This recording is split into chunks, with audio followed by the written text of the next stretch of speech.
Looking at your busy schedule, working between 14 to 16 hours in a day, uh, what actually prompts you to accept the offer from the management of Okrika Grammar School as the principal? That's a very good question. I think this will be the first time somebody's asking me this question, and it's something that I've been dying to talk about. Okay. So, really, it is because so before I do anything, I used to peruse and then audit and see if it is in line with my vision or my mission. And for me, strangely enough, my entire vision or mission is to make sure that I'm able to empower young people. Mm. You understand? So that's what I do with KD Squares. You Okay. know, that's what we're doing with NDI, Nigerian Data Innovate.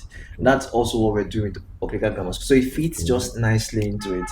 And we have a lot of,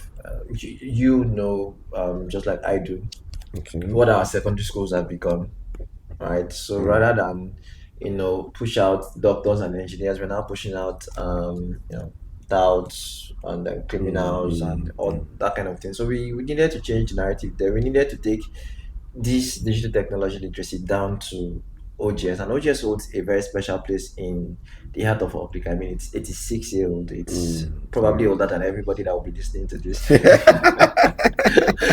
Aside few. So, yeah, so it's Okay. 86-year old. So yeah, it just holds a very primal place in Okrika. So I needed to. I mean, it aligns very nicely with what I'm doing. So, Okay. you come there and then introduce tech at that level, and then try to do some mindset realignment for the students. Try to get them to move from the side of TikTok and all of that stuff to becoming more studious. Creating a platform for them as well to like, basically to compete elsewhere, because we've become so local. Everybody thinks of when I think of OGS, it's just within Okrika. It used to be a school that was glorious nationally. So I wanted us to compete at the highest level. I Okay. wanted the students to have that spirit of excellence of Okay. winning, and then also to be able to learn a skill at least before they graduate. So every student should be able to have a tech skill Wow. before they Wow. graduate. So it just fits nicely into my Okay. mission. So it was very easy to say yes to it. Okay. Yes. Okay. So a few times we have seen some of the innovative move in the school. Yeah. So, what's are the other templates you're expecting? Look now that school actually is now competitive. Mhm. And so, what is your template? What are we expecting between now to the next 5 years? For Oh, OGS. yes, yes. Good question. I mean, we are already seeing the dividends of my administration. For Yeah, yeah, instance, that's good.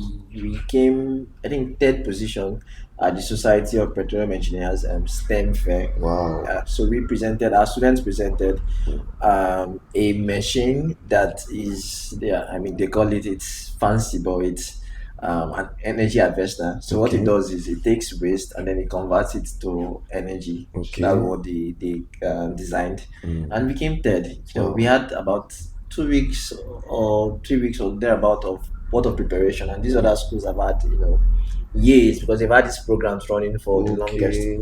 And this is your first time to participate in it? Yes, Okay. our first time, and we took, what did we take, 3 weeks, 2 weeks to prepare Oh, for it, and then we came third. So it wow. was very, That's good. yes, and then Congratulations. we thank you very much, and then we qualified to also represent the state alongside the other two schools Oh, for the biggest STEM fair in Africa, hosted by the Nigerian Computer Science Society. wow. So yeah, so we're excited Hmm. to also represent there. So that's an example of some of the innovations or the impact of what we're already doing. Okay. And then we've also there's this ECL tournament. It's called Education Champions League. Okay. So it has nearly all the top schools in the state, over 60. So at the last qualifying round, Hmm. we are one of the top 14 schools to qualify for the quarterfinals. Wow. And it's not just that, the fact that we were able to finish third, it's a quiz Hmm. competition. We finished third behind, what was it, Charlesdale and one other school or thereabout, and Christy Toby, I think. So we finished third out of Hmm. all of these schools, and this is the second or the third round or thereabout. So it Wow. qualifies us for the quarterfinals. This and the fact that we are the first school in the state to have a dedicated robotics laboratory. Currently. Yes, yes, and then I was also featured on the River State Government Ministry of Information website. Okay. So yeah, and I dare say that we are one of the first to be fully 2025 NEDA curriculum compliant. Hmm. We have all of the compulsory subjects and the elective ones as well Okay. currently being taught in our school, including GSM repair. Many schools are scrambling to be able to do digital technology. That is one of the compulsory subjects now, Subjects. and then Okay. GSM repair and the other ones. But we just did it. So Wow. we have our students gaining from all of these as well. So So yeah, okay, sir. Now, that's a good one. Congratulations once again. thank you. So, looking at the present challenge in insecurity, Mhm. how secured is your school environment? Because now you are looking at it beyond Okrika. People can send their words to Okrika from Port Harcourt, from Delta State, anywhere. So, what are the measures you have put in place when it comes to security as regards to the comfortability of the students? Good question. So for us, security is a priority. We do not joke with security. Okay. We have over 12 security officers stationed in our school. Wow. 12. And we have the police station there, the zonal police station in Okrika there. Okay. We have the TPA on standby. We have their team on standby. They also do patrols, Okay. regular patrols. We also have soldiers that also regularly patrol perimeter. Okay. So yeah, security is for us a top priority, and we do not take it lightly. So we do not yeah, so we basically put in a lot of policies and a lot of resources into making sure that our security architecture is top notch, comparable to some of the best schools even. Okay, sir. So since you arrived at Okrika Grammar School, have you actually added any value to the teachers trying to, because some of them maybe I don't know if they are part of, are you been able to step up their level of reasoning? That's a good question. So yeah, so we've had multiple trainings Okay. for our teachers. We had one, I think, empathy training by Pastor Wonko Success. Okay. So yeah, he has this whole training on mindset shift Okay. and on empathy and how to train a child and stuff. So our teachers are going undergoing that certification. It's a certification program. Okay. So they're taking that training. They've also been built to take NTI, that's National Teachers Institute training, Okay. right? And even our guidance and counseling departments are undergoing training. So as far as adding value to the teacher so that they can add values to the students, it's also a priority of ours because you cannot give what you don't have. And for us, it's imperative that our teachers must operate at the highest level because we intend for our output, that's the students, to operate at the highest level. Okay. So Okay, so still on the OGS issue, as the digital principal, that's what they say. Okrika, as an LGA, Yeah. have not registered, has no jam center. Mhm. Do you have any plan of aligning with the management of jam board in order to see that Okrika has one jam center? That's a good question. A tough one.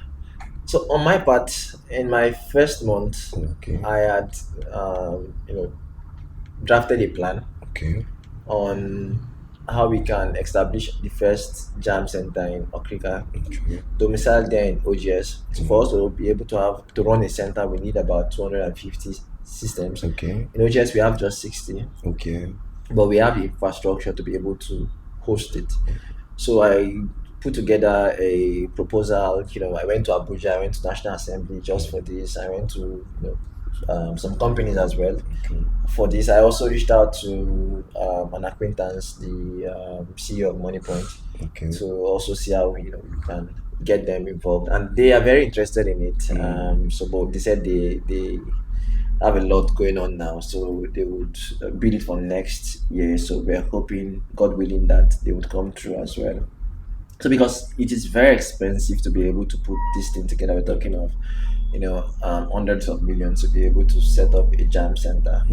and we That's do huge. not currently have it. Mm. So the only way we can move towards this is to partner. Okay. And so we've tried to reach out to the private sector, we've tried to reach out to the public sector as well. We also met with the local government chairman. I Okay. presented personally to him the plan and everything. Mm. We're still hoping that they would come through for this. But our hands are tied in that this is not something we can execute alone. Mm. But as far as having a jam center in Okrika, I've done what I think I can do to influence it. So whatever is left, it would depend on the government or private sector that we had Okay. initiated conversations with. Okay, it's a good one. That's a good move. But have you been able to initiate this idea to the old boys? We have good old boys that are well to do. OGS have raised governors, have raised elites and political leaders. So have you been able to sell out this idea to them? All right, so for the old boys that I have come in contact with, for those that I've visited because of one thing or the other, maybe they have an event to stage in the school, I have always been very forward with our needs. Okay. Our primary need at this time is a jam center, WIAC center, because even WIAC now is going to be CBT based. Okay. So we cannot afford sending our students in the entire Okrika to other local government areas to write their exam. So we cannot afford that. So it's a big priority for us. And I have tabled this with everybody that I've come in contact with, old boys. And then yeah, I haven't gotten any definitive answer yet. But yeah, so it's still part of the channels that we're exploring. Hopefully something material comes along. It's fun because it's actually taxing. They just concluded jam. We'll keep going to Leme, going to that place, but people from Okrika too. So Yeah. what stops us from having such a reason? But thank God you're there. This the move is a good one, and in less than 1 to 2 years, you'll be able to have it as is. Hopefully. Stop it, sir.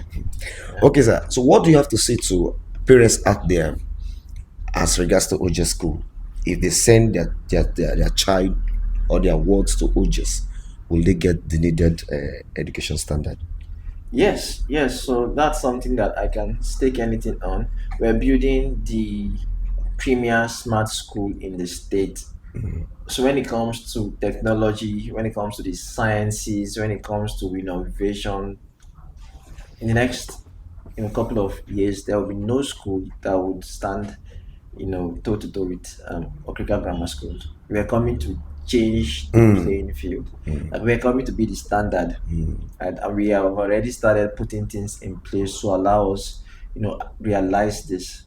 So if you're sending your child to Okrika Grammar School, you are investing very heavily in their future, because I tell you what, we're a very disciplined school, and we will not let you down as a parent. Just come and see for yourself what is happening in the school, and you will be glad that you made that decision to send your own.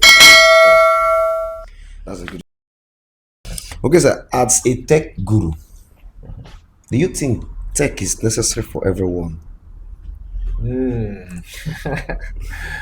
That's a tricky question. If tech is necessary for everyone, let me gather my thoughts here. You can go. All right, so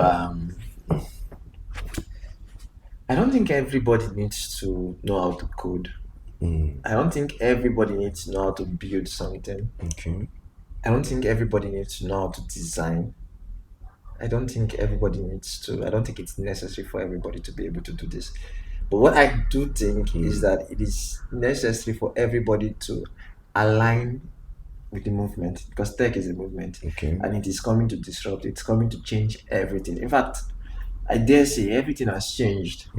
Almost everybody now uses a smartphone. You understand? So if you're not tech inclined, if you're not tech savvy, in the ways that you can at least use tech, so you can use it. Not that you should know how to code or you should know how to build, but Yeah. you just should be able to look into what is going on in the tech space with the innovations and everything. Like we have smartphones. Everybody now uses a smart, even our grandparents. You understand? It's not something that before now you would see them do. They are doing Facebook, they are doing, that's tech. And then for farmers, you're looking for a market to sell your products. You need to embrace tech. You need to embrace that because I mean, digital marketing, you need to be able to access markets outside of your locality Okay, for you to be okay, able to scale okay, your sure. enterprise. So you need to be able to, for teachers, you need to be able to use tech. Now, your lesson note will not just be based on what is on the textbook. You need to look at what is obtainable. You need to look at better teaching methodologies. And that's why you need to be able to use tech, especially now that everybody's doing using CBT for exams. As a teacher, you need to be able to use the system. You understand? And then doctors as well, everything is going digital. Before it's just you come and check and go. But now doctors use a lot of very expensive digital systems to be able to check, okay, what's going on with the heart. They just put something on your heart and then they are seeing the result of it on the screen, on the monitor. All those fancy ECG echo Yeah, machines. yeah, yeah. It's digital technology, Technology. so everybody has to align with where the world is headed. We live in a world where we have AI doing everything, AI building websites, AI building apps. You understand? You do not want to be left out of it. You do not want to be locked out of it. So in that sense, everybody needs to. It's necessary that everybody embraces technology. Okay. It's necessary that everybody knows how to use technology to an end, as a means to an end. But I don't think it's necessary that everybody must build, in technology or design Okay. almost. Yeah. So which means even a juju priest, a traditionalist, cannot use tech I mean, he can if he wants his business to soar. to somehow. Because I mean, if you look at it, not everybody moves around with cash these days. He needs to know how to do internet banking. I'll run, I'll run your jazz for you. Just send me 10K. Send it to my palm pay. You understand? Okay. Things like that. He also needs to be able to send some of his jazz via Bluetooth. Yeah. Okay. That's funny.